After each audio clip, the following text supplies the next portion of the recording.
வணக்கம். ஆகாஷ்வாணி புதுச்சேரி மாநில செய்திகள் வாசிப்பவர் கிருஷ்ணமூர்த்தி ராமசுப்ரமணியன்.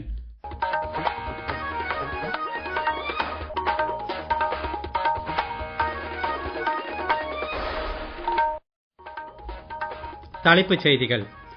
அறிவியல் தொழில்நுட்பத்தில் இந்தியா வளர்ச்சி அடைந்து வருவதை செயற்கை நுண்ணறிவு உச்சி மாநாடு எடுத்துக் காட்டுவதாக பிரதமர் திரு நரேந்திர மோடி தெரிவித்துள்ளார். மத்திய அரசின் பல்வேறு நடவடிக்கைகளால் நாட்டில் தீவிரவாத வன்முறைகள் வெகுவாக குறைந்துள்ளதாக மத்திய உள்துறை அமைச்சர் திரு அமித்ஷா தெரிவித்துள்ளார். எல்லை தாண்டி மீன் பிடித்ததாக 25 காரைக்கால் மீனவர்களை இலங்கை கடற்படையினர் சிறைப்பிடித்துள்ளனர். வங்கக்கடலில் உருவாகியுள்ள காற்றழுத்த தாழ்வு பகுதி வரும் 18ஆம் தேதி வலுப்பெறக்கூடும் என சென்னை வானிலை ஆய்வு மையம் தெரிவித்துள்ளது. இனி விரிவான செய்திகள். இந்திய தணிக்கை மற்றும் கணக்கு சேவை, பாதுகாப்பு விமான தர உறுதி சேவை மற்றும் இந்திய வர்த்தக சேவை ஆகியவற்றின் பயிற்சி அதிகாரிகள் இன்று புதுடெல்லியில் உள்ள குடியரசுத் தலைவர் மாளிகையில் குடியரசுத் தலைவர் திருமதி திரௌபதி முர்முவை சந்தித்தனர். இந்திய தணிக்கை மற்றும் கணக்கு சேவை அதிகாரிகள் பொது நம்பிக்கையின் பாதுகாவலர்கள் என குடியரசுத் தலைவர் புகழாரம் சூட்டினார்.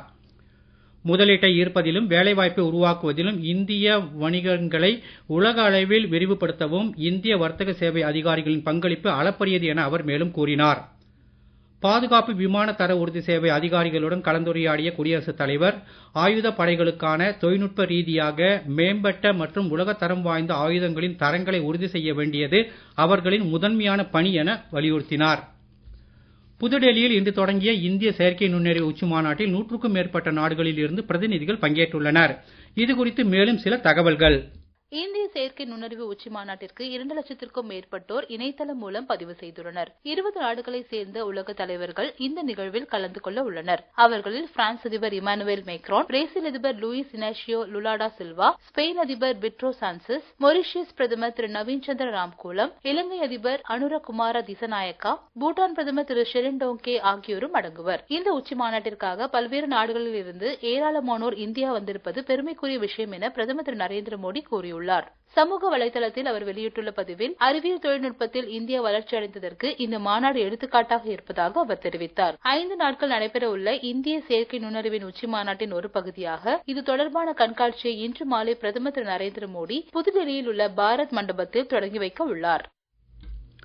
முன்னதாக இந்த மாநாட்டில் உரையாற்றிய மத்திய அரசின் முதன்மை பொருளாதார ஆலோசகர் திரு அனந்த நாகேஸ்வரன், கல்வி சீர்திருத்தங்கள் மூலம் செயற்கை நுண்ணறிவு சார்ந்த வேலை வாய்ப்புகளை இந்தியா முன்னெடுத்து செல்ல முடியும் என தெரிவித்தார்.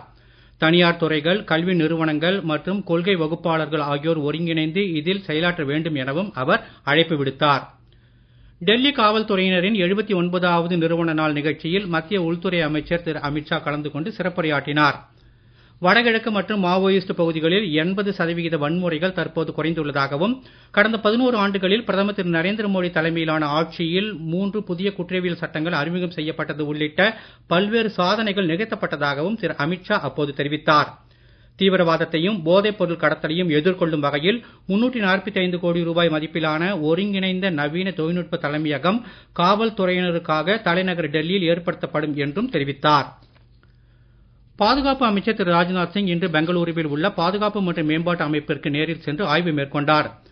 தற்போதைய திட்டங்களின் முன்னேற்றம் குறித்து பகுப்பாய்வு செய்த அவர் வளர்ச்சியில் உள்ள பல்வேறு திட்டங்கள் குறித்து கேட்டறிந்தார். இந்திய தொழில்துறை, கல்வித்துறை மற்றும் ஆராய்ச்சி நிறுவனங்களுடனான ஒத்துழைப்பு மற்றும் ஆயுதப்படைகளுக்கு வழங்கப்படும் ஆதரவு குறித்து அவருக்கு விளக்கப்பட்டது. உள்நாட்டு ஏவுதளங்கள் மற்றும் அவற்றின் கூறுகளை காட்சிப்படுத்தும் வகையில் ஏற்பாடு செய்யப்பட்டுள்ள கண்காட்சியையும் பாதுகாப்பு அமைச்சர் அப்போது பார்வையிட்டார்.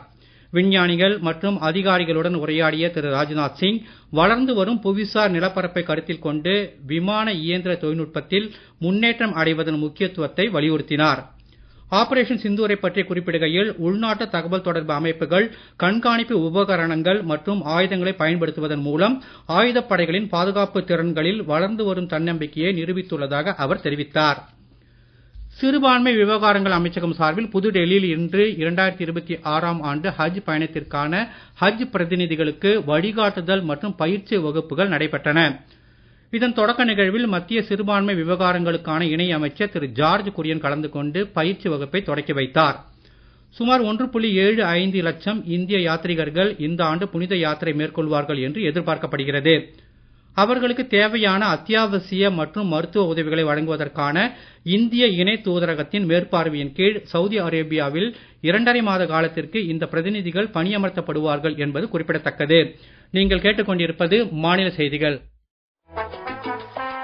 நேயர்கள் ஆகாஷ்வாணி செய்திகளை உடனுக்குடன் தெரிந்து கொள்ள எமது புதுச்சேரி மண்டல செய்திப் பிரிவின் சமூக ஊடகங்களான @AIR_News_புதுவை என்ற எக்ஸ் பக்கத்தையும், all India radio news Puducherry என்ற Facebook பக்கத்தையும், @RNU புதுச்சேரி என்ற யூடியூப் சேனலையும் அணுகலாம்.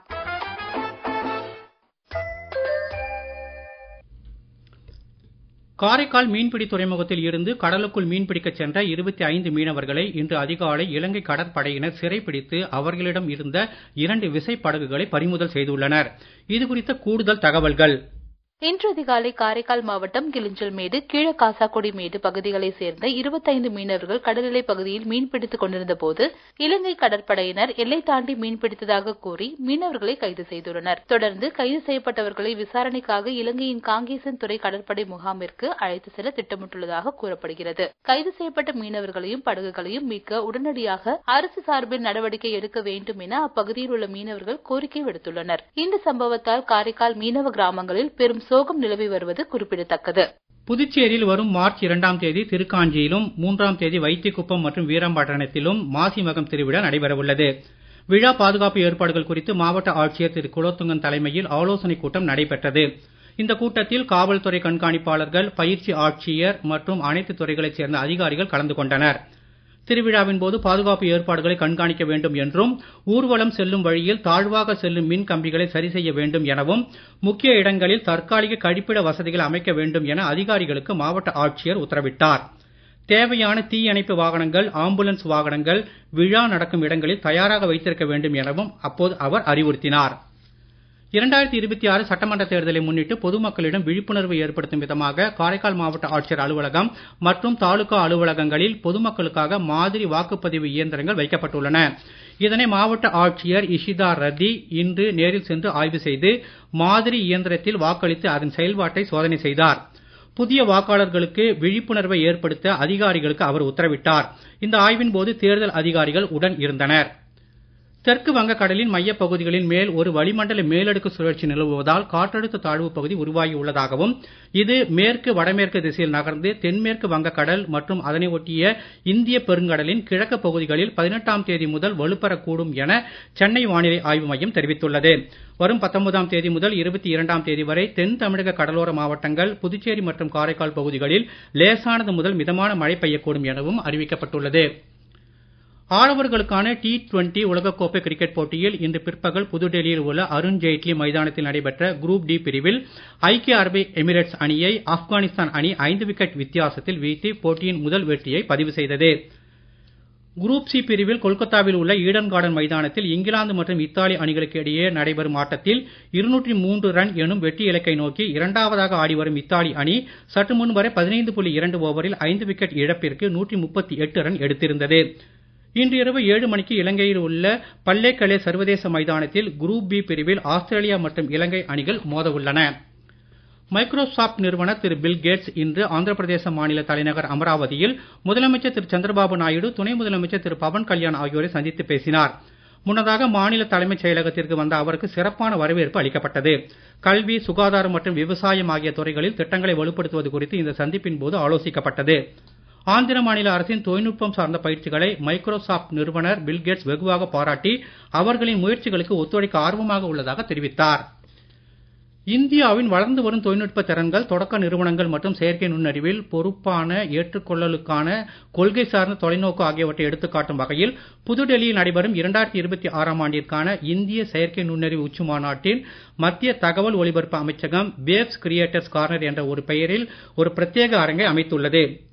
இந்தியாவின் செயற்கை நுண்ணறிவு சுற்றுச்சூழல் அமைப்பில் உலகளாவிய தொழில்நுட்பத்தின் நுகர்வோராக மட்டுமல்லாமல் செயற்கை நுண்ணறிவிற்கான தீர்வுகளை உருவாக்கவும் இந்த அரங்கம் செயல்படும் என இந்த அமைச்சகம் தெரிவித்துள்ளது. மீண்டும் தலைப்புச் செய்திகள். அறிவியல் தொழில்நுட்பத்தில் இந்தியா வளர்ச்சி அடைந்து வருவதை செயற்கை நுண்ணறிவு உச்சி மாநாடு எடுத்துக்காட்டுவதாக பிரதமர் திரு நரேந்திர மோடி தெரிவித்துள்ளார். மத்திய அரசின் பல்வேறு நடவடிக்கைகளால் நாட்டில் தீவிரவாத வன்முறைகள் வெகுவாக குறைந்துள்ளதாக மத்திய உள்துறை அமைச்சர் திரு அமித்ஷா தெரிவித்துள்ளார். எல்லை தாண்டி மீன்பிடித்ததாக 25 காரைக்கால் மீனவர்களை இலங்கை கடற்படையினர் சிறைப்பிடித்துள்ளனர். வங்கக்கடலில் உருவாகியுள்ள காற்றழுத்த தாழ்வு பகுதி வரும் 18ஆம் தேதி வலுப்பெறக்கூடும் என சென்னை வானிலை ஆய்வு மையம் தெரிவித்துள்ளது. இத்துடன் இந்த செய்தி அறிக்கை நிறைவு பெறுகிறது. வணக்கம்.